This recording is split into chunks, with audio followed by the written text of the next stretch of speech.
मेरे आसपास के हर शख्स ने कहा कि ईरान मत जाओ, ये ख़तरनाक है, कुछ बुरा हो जाएगा। अगर आप अमरीकी वेबसाइट travel.gov पर जाते हैं, वहाँ भी यही लिखा दिखेगा, ख़तरा, वहाँ मत जाना। बाहर इन सब तरह की चेतावनी। अमरीकी बस ऐसे ही ईरान नहीं जा सकता। आपकी गवर्नमेंट को तमाम मालूमात होनी चाहिए आपके दौरे की। मगर इटालियंस को आज़ादी है यहाँ आने की और हर जगह घूमने की। मैं एक अमरीकी नागरिक हूँ, लेकिन मेरे पास एक इटालियन पासपोर्ट भी है और मैं यहाँ एक इटालियन नागरिक के रूप में हूँ। ये सब कुछ आप टीवी पर देखते हो और अपने दिमाग में भी इन सब बातों को रखते हो। मेरे यहाँ होने का कारण लोगों की कहानी जानना है। जो कुछ भी बाहर सुना जाता है वो सब सियासी होता है, लेकिन जो सुनाई नहीं देता वो लोगों की आवाज़ है और उनकी कहानी है। हम जानते हैं कि ईरान के बारे में आमतौर पर क्या दिखाया जाता है। अब ये वक्त है, मैं जा रहा हूँ। 2 मिनट नहीं हुए मुझे यहाँ पहुँचे हुए और केट यहाँ पहुँच चुकी हैं। हेलो दोस्तों, मैं चाहती हूँ आप मेरे होम टाउन तशरीफ़ लाएं और हाँ, मुझे उम्मीद है आपको ये बहुत पसंद आएगा। तेहरान की कुछ शानदार सुंदर तस्वीरें और कुछ दिलचस्प लोगों से मुलाकात, ये बहुत अच्छा था। मॉल में घूमते फिरते मुझे एनिमेटेड और बहुत दिलचस्प ख़वातीन मिली। मैं फ़ातिमा हूँ।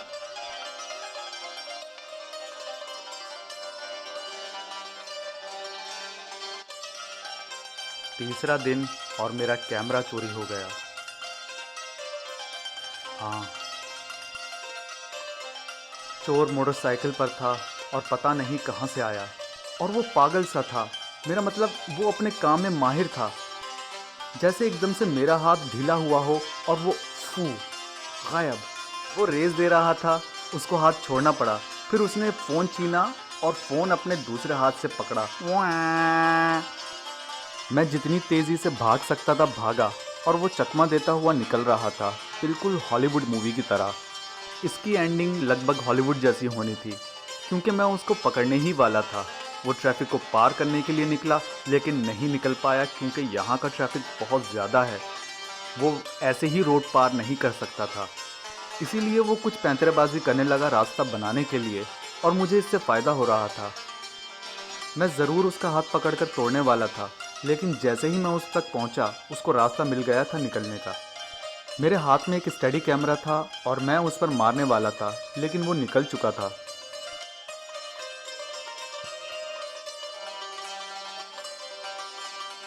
तो यहाँ है रिसेप्शन मोना, जिन्होंने पेपर पर ऐड बनाया और अब हम तलाश पर हैं। ये एक वांटेड ऐड की तरह है जिसको हमें ढूंढना है, और फ़ोन पाने के लिए शायद सबसे अच्छा तरीका है, क्योंकि यहाँ फ़ोन की पूरी ब्लैक मार्केट है। तो जैसे कोई फ़ोन चोरी करता है तो वो उसको कहीं सेल भी करता होगा। अगर हम ये ऐड पूरे शहर में लगा देते हैं तो कोई ना कोई इन्फो हमें मिल सकती है। तो मोना ने कुछ यहाँ ये काम किया। अब हमें ये सब अनाउंस करना होगा। शायद कोई $500 के लिए ये काम कर दे।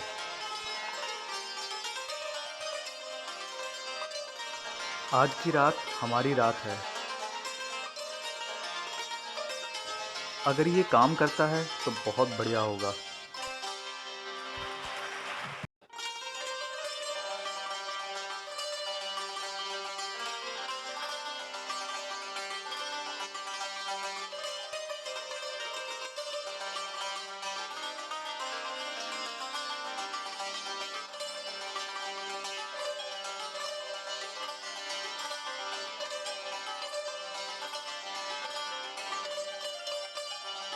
यहाँ बहुत सारे चोर हैं।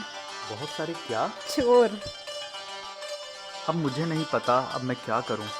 बस अब कल तक इस अनजान कॉल का वेट करना है जो इस इनाम के लिए कॉल करेगा। ये मेरा चौथा दिन है यहाँ, और मेरे पास ज़ीरो वीडियो हैं और कोई कैमरा भी नहीं। सुबह उठा, फ़ोन नहीं, कैमरा नहीं, मतलब अब मैं क्या करूं?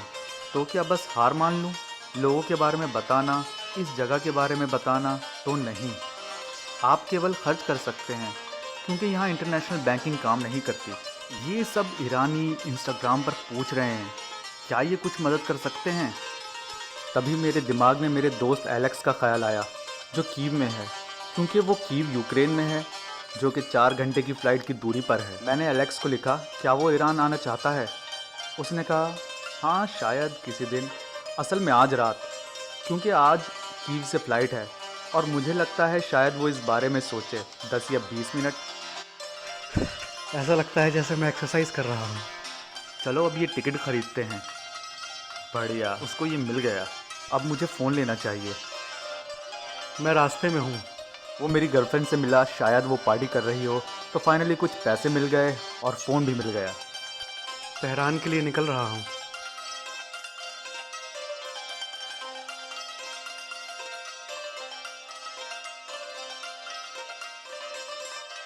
दो घंटे इंतज़ार करते हुए हो गए। क्या लगता है ये नॉर्मल है? सच में? वहाँ स्क्रीन बदल रही है। गायब। ये देखो, सब गायब। यहाँ बैगेज नहीं है। शायद 3 घंटे। 3 घंटे?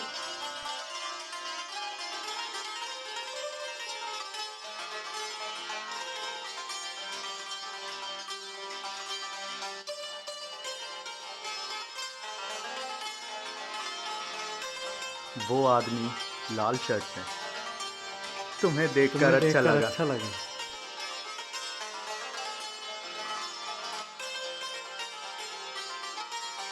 सीरीज़ जारी है। फिर शुरुआत। तो ये फेल्ड मिशन नहीं है, सब कुछ दोबारा से शुरू करते हैं। मैं ईरान में हूँ और मुझे यहाँ वीपीएन की ज़रूरत है, एप्पल को इस्तेमाल करने के लिए। अगर आप साइन इन नहीं हैं तो ये काम नहीं करेगा। इस सब को 48 घंटे हो गए, तो मुझे वीपीएन नहीं मिल पाया। जो भी हो, एक लंबी कहानी है। अब ये मुश्किल सा हो गया। कहते हैं ना, कितना ही मुश्किल क्यों ना हो और ज़्यादा ही चाहिए होता है। आपको कोड एक ऑर्डर में मिल जाएगा। हम नॉर्थ की तरफ जाएंगे। वो पहाड़ को देखो, बिल्कुल शहर के साथ में। मोना, निकलते हैं पहाड़ की तरफ, कैस्पियन सी के पास।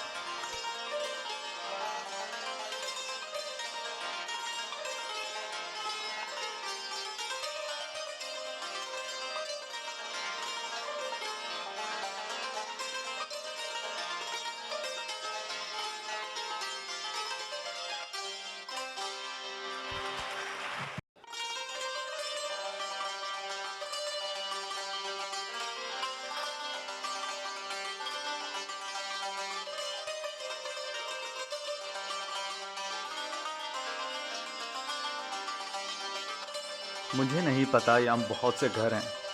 सच में मुझे नहीं पता। वाकई में यहाँ होटल की कोई स्थिति नहीं। मिस्टर शुमाकर,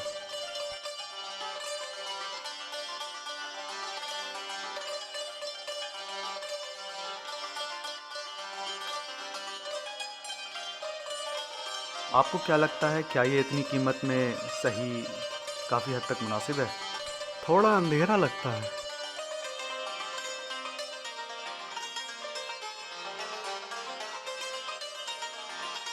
बिना सोचे समझे ऊपर इस पहाड़ पर, सख्त मुश्किल, मिट्टी वाला रास्ता। हम लोग साथ सो रहे हैं एलेक्स, क्या कहते हो? 2,43,000 तोमान, लगभग कुछ $18, राइट? ओके ओके, बेहतर है। क्या आपके पास एक्स्ट्रा गद्दा होगा? क्योंकि मेरे साथ मेरा दोस्त है और वो एक लड़का है और मैं उसके साथ सोना नहीं चाहता।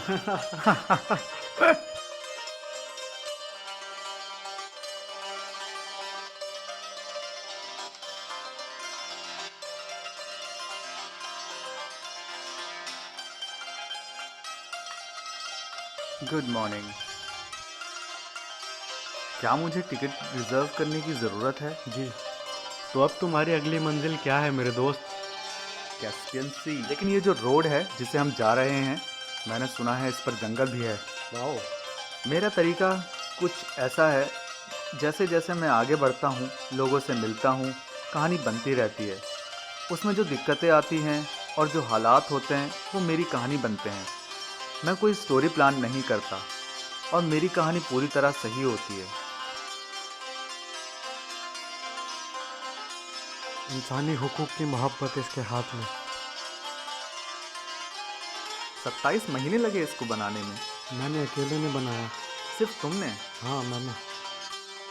वाह। ईरानी कौम की ताकत। कहीं ईरान के पहाड़ पर एक बहुत ही हैरत अंगेज और दिलचस्प आदमी से मुलाकात हुई। यह आदमी इस तरह का लगता है कि कहीं भी सो सकता है। मिसाल के तौर पर अगले 5 साल तक मशरूम और लैम खाना और फिर अपनी कलाकारी करना। तो अब हम उत्तर की तरफ चलते हैं।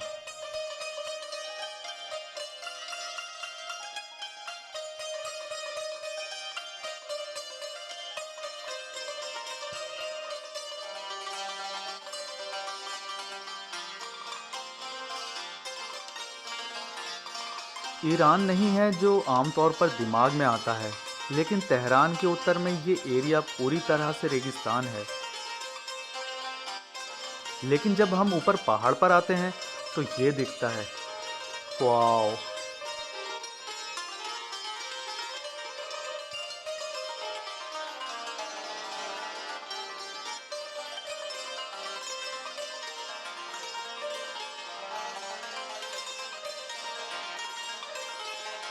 तो अब हम तेहरान में मिलते हैं। 5 नवंबर को।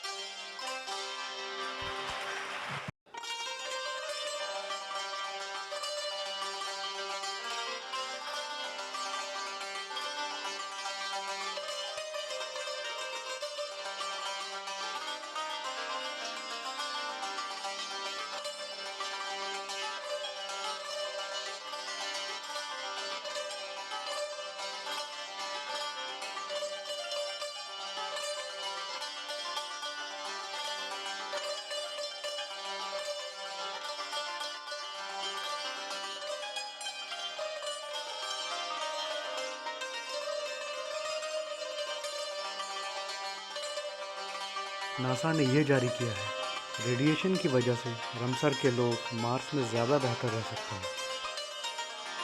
तो ये कलात्मक था। इस आदमी की एक कॉफ़ी शॉप है यहाँ, और ये मुझे यहाँ सब दिखाना चाहता है। तो ऐसा ही है ईरान में। जब आप किसी के पास जाते हो तो वो एकदम से कहता है, मेरे दोस्त मेरे साथ आओ, मैं आपको कैस्पियन सागर के दृश्य के साथ एक महल दिखाता हूँ।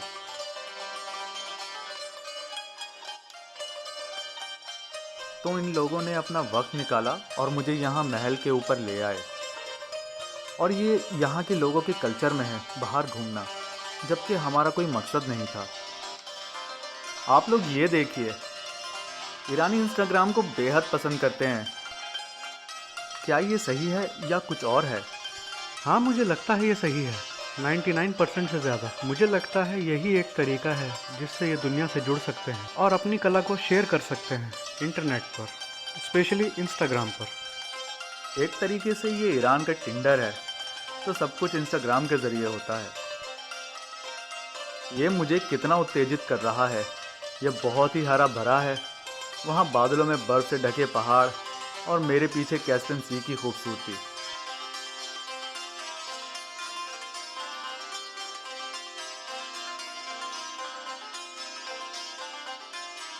यहाँ की संस्कृति को देखो, बहुत अच्छे से जुड़ी है। लोग वास्तव में एक साथ कितने अच्छे से रहते हैं। मैं सभी लोगों से मिला हूँ। यहाँ सबका एक अच्छा फ्रेंड सर्कल है। ईरान के बारे में एक बहुत उम्दा बात वो ये कि यहाँ के लोग अकेले नहीं होते।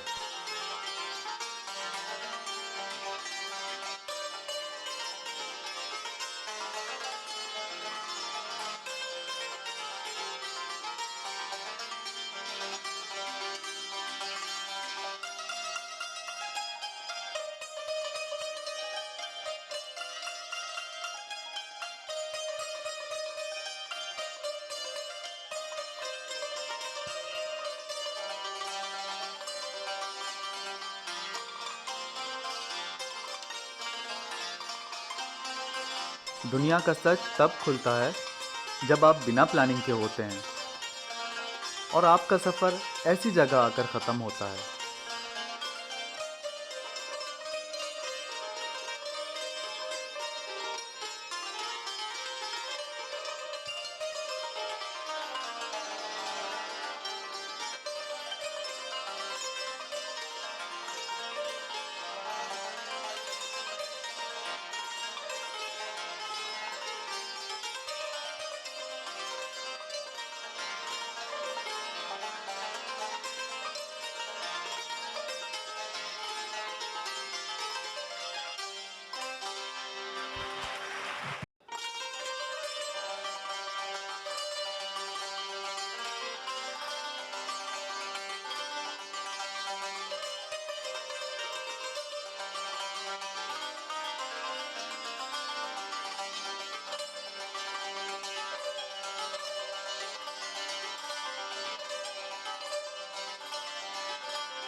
मैं जाना तो नहीं चाहता, लेकिन 2 घंटे में मुझे प्लेन में होना है।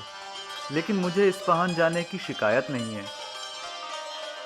इस्फहान यहाँ से बिल्कुल अलग दुनिया है, लगभग एक अलग संस्कृति, यकीनी तौर पर एक बहुत अलग जगह।